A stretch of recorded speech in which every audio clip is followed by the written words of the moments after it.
My pregnant wife had slipped back into the arms of her first love, and when the baby miscarried she pinned the whole catastrophe on me, then conned me into selling my own blood. What she never saw coming was that I wouldn't utter a single complaint. I even looked the other way while she kept cheating. And on the night of her 30th birthday gala, I hand-delivered the butler for hire she'd always fantasized about. 1. Theo, you animal. My mother-in-law cracked me across the face. Taylor is pregnant, how could you lose control of yourself? I was still pulling overtime at Crispy when I got the call about Hazel's miscarriage. I raced to the hospital, hadn't even opened my mouth before the slap landed. Hazel lay on the bed, sobbing, while passing nurses whispered, "Did you hear? She was full term. Her husband couldn't keep it in his pants, killed the baby." There was blood everywhere when they brought her in. I stared at the nurse in disbelief, then back at Hazel, and everything clicked. Eleanor's fury kept spilling. "Theo, I never took you for someone who'd risk Taylor's life, who'd murder his own child." More than anger, I felt a sour ache. Since marrying Hazel, her family had sneered at my poverty and forced me to be the live-in son-in-law, never a kind word, only new ways to grind me down. In those early days Hazel would stick up for me. Now she'd changed, sneaking off to rekindle things with her high school sweetheart, waltzing home near dawn. I knew she was using me as her shield. I'd always bent to her will, and she refused to wear the scarlet letter of infidelity, but I'm no idiot. "I was just at work I began, but Hazel wailed louder, drowning me out. My baby, she punched her own thighs, then fixed me with a gaze full of rehearsed tragedy. "Emery, this is my 3rd miscarriage. The doctor says I probably can't ever carry to term. You'll take care of me the rest of my life, won't you?" Eleanor glared. "You're her husband, who else is supposed to take care of her? The whole mess is your fault anyway." Something cold dropped through me. The first 2 losses had been accidents. She'd tripped, bumped into things, but this time was different. She meant to chain me for life, guilt the ox into plowing her field forever. A year ago I'd have promised without hesitation, but the woman in front of me was a stranger. When I didn't answer, Hazel flung herself against me, arms viced around my neck, bawling, "Emery, I'm out of options. I can't have kids, don't abandon me." Her hysterics drew a crowd. Eleanor fanned the flames, inventing some side piece I was supposedly seeing during all those late shifts. I patted Hazel's shoulder. "Get some rest. I've got to get back to the store, I'll swing by tomorrow." "Theo, how dare you walk away? Get back here." Eleanor's voice chased me down the corridor. I ignored her and the gawkers and pushed out of the hospital. "Must be a mistress, just wait till I march into your store and drag that vixen out by the hair." I quickened my pace, desperate to outrun the place. It was the first time I'd ever defied her. Hazel's clan treats me like the penniless hick they scraped off a country road. Even after Crispy took off and I bankrolled her brother's condo, his BMW, and every flower at his wedding, to them I'm still the barefoot yokel from nowhere. I wandered aimlessly. Eventually I lit a cigarette and slumped on a curb.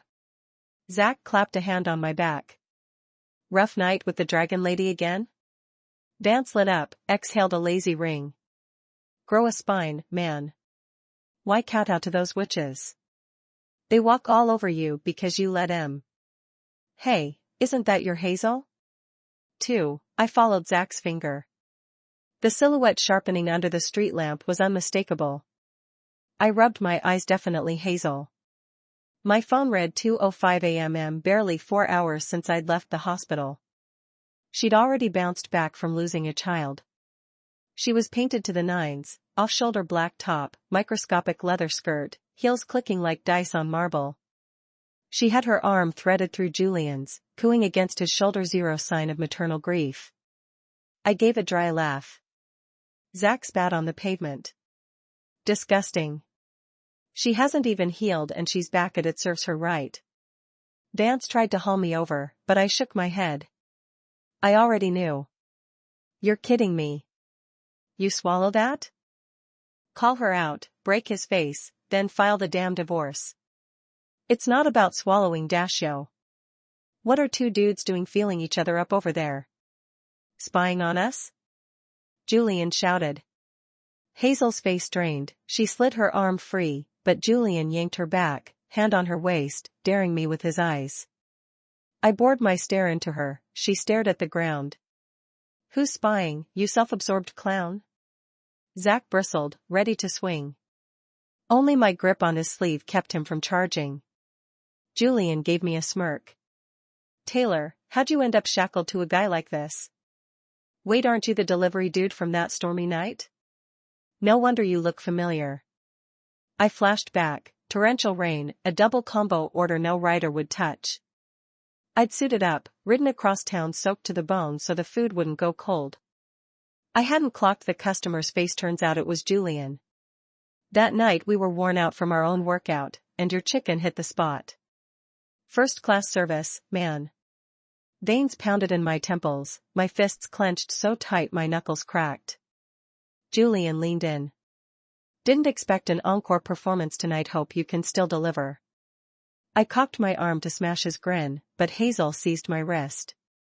Emery, don't listen to him, let's just go home. Talk all you want, every word is true. Crawl back to wherever you came from, you'll never win. Julian folded his arms across his chest. Shameless. I shoved Hazel aside and kicked Julian to the floor. Clutching his stomach, Vance tried to stand and swing back, but Zach dropped him again with a clean right cross. Hazel looked stricken, she darted over to crouch beside Julian, cooing comfort. 2 hits and the guy could barely move. I pointed at her. Fix this mess, or I'll spill every dirty secret you've got. I turned and left, confident Hazel had enough pull to keep Julian from calling the cops. The next morning Hazel was already home and had breakfast on the table, but I couldn't even look at it. I headed for the door. Honey, eat something before you go to the store. I'll come with you today. She caught me from behind in a sudden hug. Once, that scene would have been my daydream. In all our years together Hazel had never made me a single breakfast, let alone offered to help at work. Now I didn't want it. I pried her arms away. No thanks. She dropped to her knees.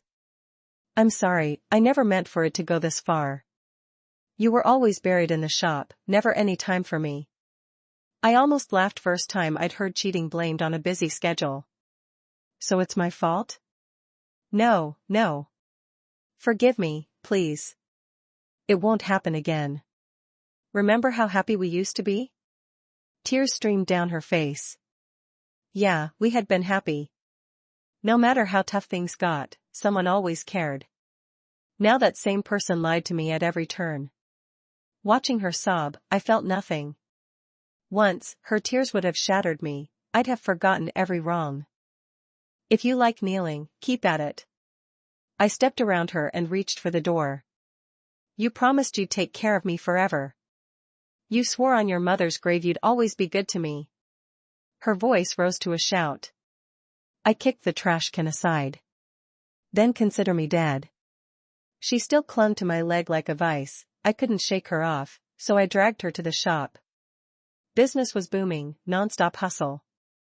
Hazel sat quietly in the corner, occasionally dabbing my sweat or handing me water. For a second it felt like the old days, and I caught myself wishing she'd never betrayed me. Then Eleanor marched in with 3 other women.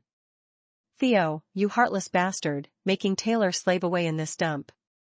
You're born to suffer, fine, but don't drag our Taylor down with you. Their shrieks drove customers off the curb. Tina, my cashier, couldn't take it and fired back a couple of sentences. Eleanor turned to her posse. See? That's the little fox. One peek and her tail shows, let's beat her straight. They swarmed Tina, yanking her hair, smacking her face. I shielded her the best I could, useless. Hazel watched the spectacle with dead eyes, mildly entertained. So this had been her plan all along. No way Princess Pride would ever beg for real. When the mob got worse, I flagged the patrol cop passing by. Vance chewed them out and warned that another slap meant a ride to the station. Eleanor wouldn't quit. I'm catching a homewrecker. What's wrong with defending my daughter? The cop didn't indulge her. I don't care who you're after, brawling in the street is disturbing the peace. Vance started cuffing them. Hazel whispered a few words to Eleanor. Suddenly my mother-in-law bowed to me and apologized, swore to the officer she'd stay civil. The crowd dispersed. I calmed Tina and went back to boxing chicken. Hazel brushed past me. Come home early tonight, sweetheart. Watching her walk away, I hated her more than ever beyond shameless. Then again, she wanted games? Fine. Theo would play. That night Hazel lolled on the couch watching TV, but instead of her usual nothing she'd actually cooked dinner. Back? She glanced over. Eat while it's hot. I already had mine. I noticed the takeout carton in the trash, grabbed a skillet, and whipped up 2 fresh dishes. Setting them in front of her, I spoke gently, eat. After a miscarriage takeout isn't enough, have some broth. Startled by the change in me, she stammered, I've eaten. Drink a little soup. I lifted her onto my lap. She kissed my cheek. I knew you wouldn't abandon me. I forced a smile. Good girl, eat up. From then on Hazel stayed home, waiting for me to cook. New twist, she actually cleaned. But good things never last with her. One afternoon a 3-wheeler parked downstairs, a hand-painted sign reading blood drive. It sat in a blind spot, I never noticed. When I got back, Hazel bubbled with excitement. Didn't you always want to know your blood type? The blood mobile's right downstairs, perfect chance. Since when does the Red Cross use a tricycle? Looked more like a blood-selling racket. She tugged me toward the stairs. Come on, rare opportunity, let's just check it out. I peeled her hand off. I'm beat. Next time. Panic flashed across her face, she latched on harder. Please, honey, come with me. Her desperation confirmed my hunch. To avoid another trap, I roped in Caldwell next door. She loves a spectacle, mention a blood mobile and she's halfway down the block. Hazel hissed, why invite her? Loud, nosy, no brain. I soothed her, one more helper, community spirit. Beside the trike, Caldwell wrinkled her nose. That a blood mobile? Smells like sweaty feet. I pinched my nostrils and peered inside. 3 grim thugs sat barefoot on the benches. Hey, free blood donation, help the needy. I waved her off and turned to leave, but Hazel caught my arm. Since we're already here, give a pint before we head back. You'll finally find out your blood type, too. One of the burly guys chimed in, the lady's right. You're here, so contribute a little. It's not bad for your health. Caldwell glanced at me and whispered, watch out, this could be a trap. Hazel suddenly rounded on her. What are you babbling about? Donate or don't if you don't want to, scram. Caldwell wasn't one to back down. She planted her hands on her hips. Don't you snap at me, Hazel. Have you ever seen a blood mobile that looks this sketchy? Maybe you're hoping something happens to Theo so you can run off with whichever man you've got on the side. Hazel's whole body shook with rage. How dare you spew that garbage? Say it again if you've got the guts. You think I'm scared of you? Caldwell's face flushed redder by the second. That guy I saw you with last time had to be older than your daddy, and you still had the nerve. I snapped my gaze to Hazel. There were others besides Julian? She was even busier than I'd thought. She'd hidden so much from me, and this rattletrap 3-wheeler was definitely fishy. Expressionless, I said, we're going home. Hazel tried to grab me again, but I flung her hand away. Ignore that old hag, she's slandering me. The blood mobile rarely comes around. She muttered in my ear, trailing after me. I didn't answer. When she realized I wasn't reacting, she stormed off in a huff and tripped over a folding stool. A little booklet slipped from her jacket. On the cover, 3 shirtless men smiled invitingly. I scooped it up and slid it into my pocket. Once I was in the study with the door locked, I flipped it open page by page. It was a catalog of butler for hire escorts, complete with photos, stats, and a last-page banner, every style you crave, take your pick. I snapped the booklet shut. So this was her new hobby. I'd broken my back keeping our household running, giving Hazel anything she wanted, and in return she'd made a fool of me, bright green cuckold's horns and all. I crushed the booklet in my fist, the humiliation stuck in my throat like a fishbone. Just then my phone rang. It was Tina. Someone was making trouble at Crispy. I grabbed my keys and sprinted out. I'd run the place straight arrow for years, never stepping on toes, and with a second location within reach I couldn't let my life's work unravel now. Hazel poked her head out, yawning. What's wrong? After I told her, her face went oddly calm. She shrugged, went back to her room, and closed the door. A bad premonition prickled my spine as I tore off toward the shop. The instant I spotted Julian I knew it was payback time. I quietly hit record on my phone and signaled Tina to film everything. Julian had 3 hulking sidekicks flanking him, all chest-puffed swagger. Well, Vance, long time no see. I swept my eyes over the growing crowd and raised my voice. We've never had beef. What proof do you have that I laid a hand on you? Julian tapped the fading bruise on his cheek. This is all the proof I need. Don't even try to deny it. I gave a thin smile. A bruise on your face means I hit you? Any witnesses? Anybody here see it? I let the question hang, then added, and even if I did swing, it'd be because someone did something that deserved swinging for. Julian's face darkened. Vance lunged and fisted my shirt front. I've never seen a cuckold this cocky. You're asking for it. Heat slammed through me, but I kept my grin.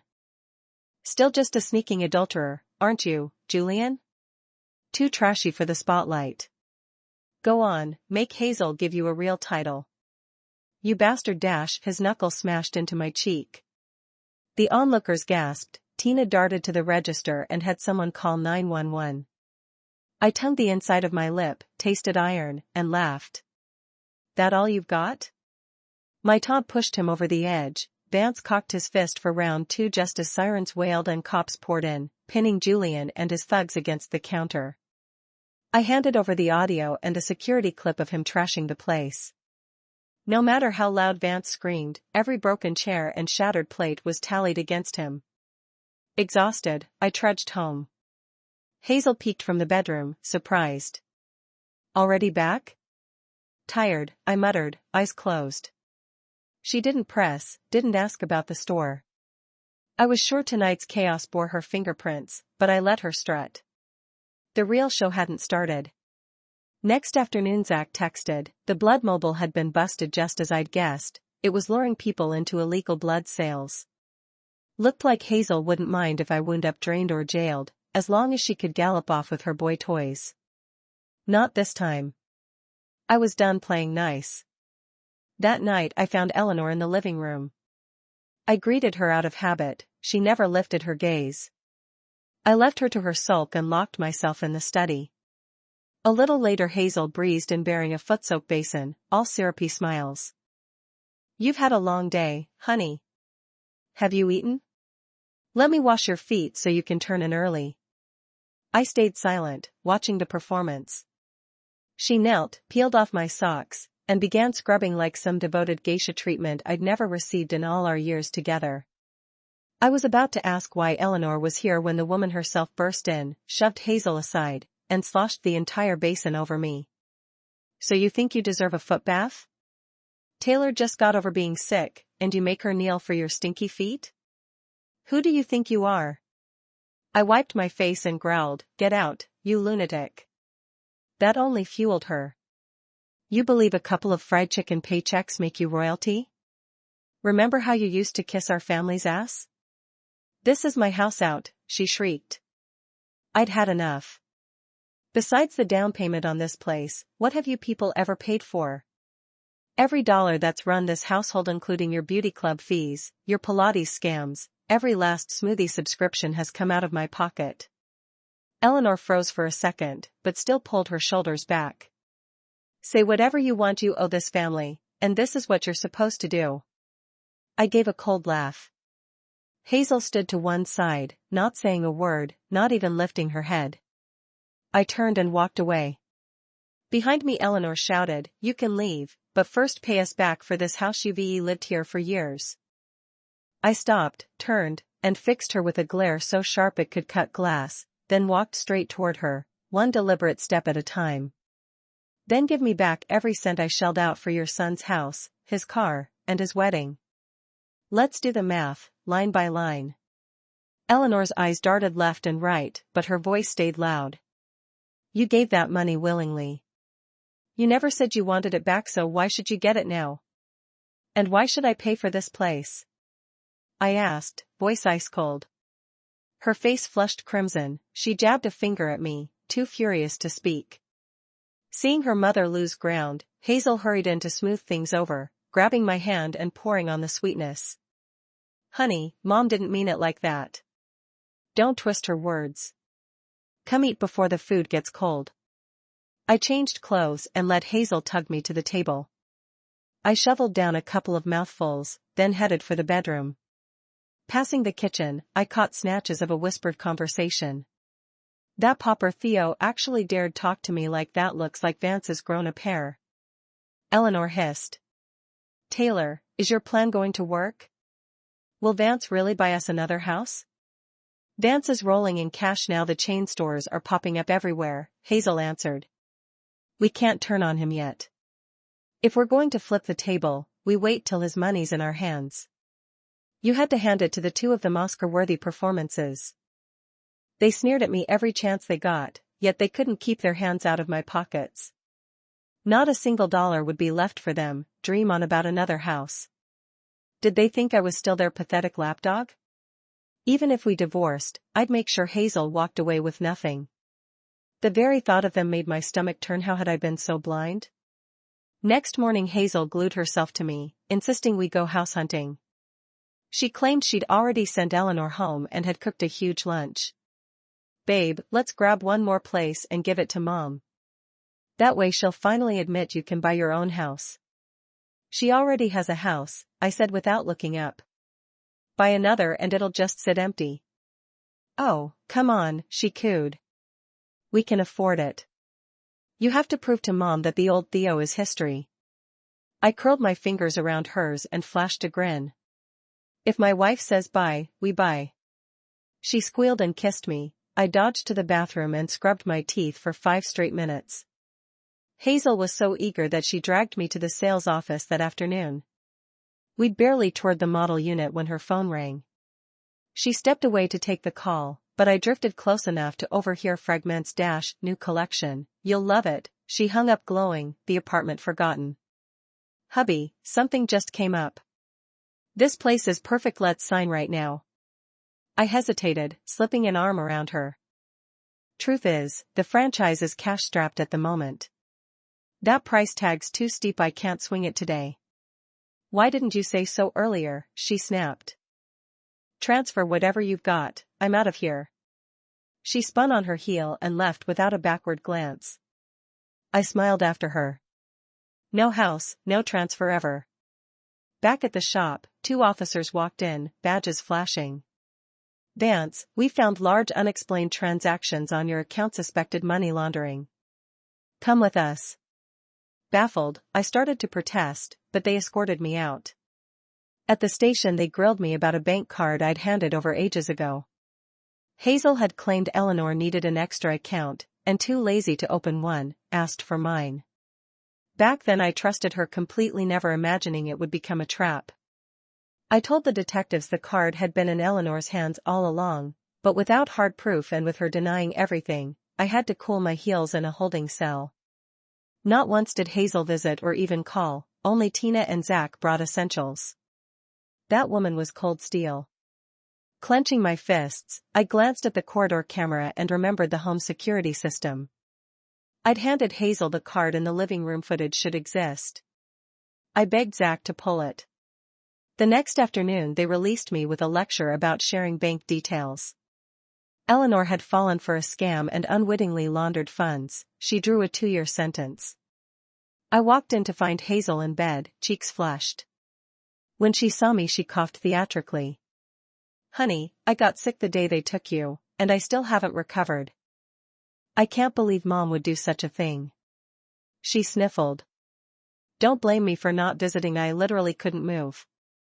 I frowned at the pile of takeout cartons in the trash. Sick? Go to a hospital before you drop dead. Another fake cough. Are you disgusted with me? I forced a smile. Of course not. I'm just worried. Besides, if you're still ill, your 30th birthday gala might be tough. Her eyes sparked, she nearly leaped out of bed. Really?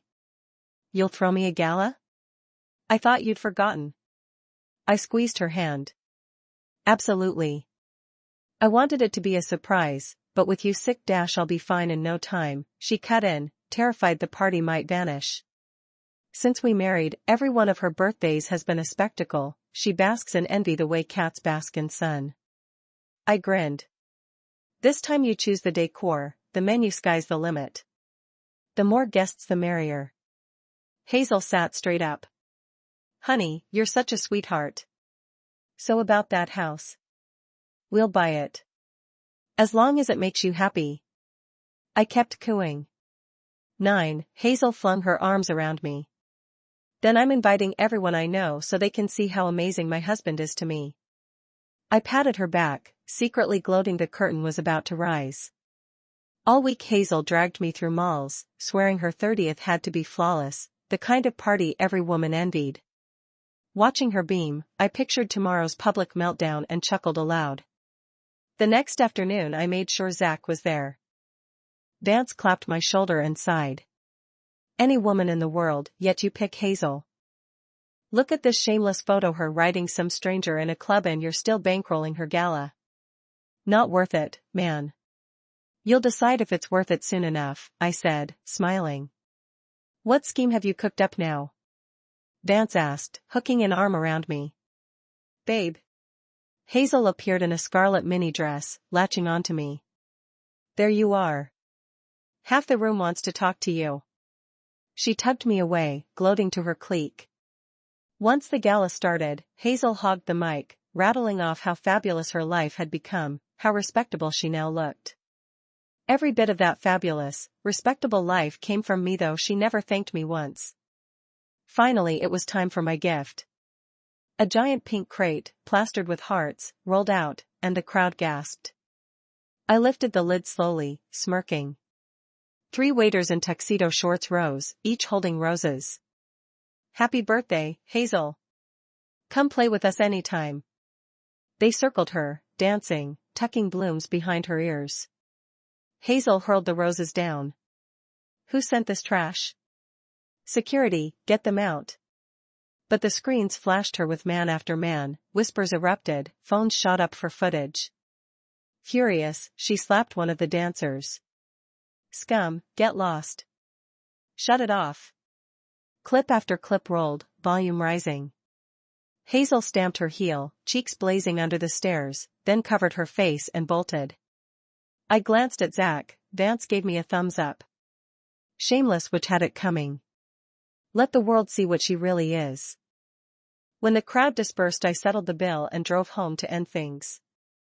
Inside, shards glittered everywhere. Hazel was smashing whatever she could grab. I savored the chaos, her reputation shredded, her pride in tatters.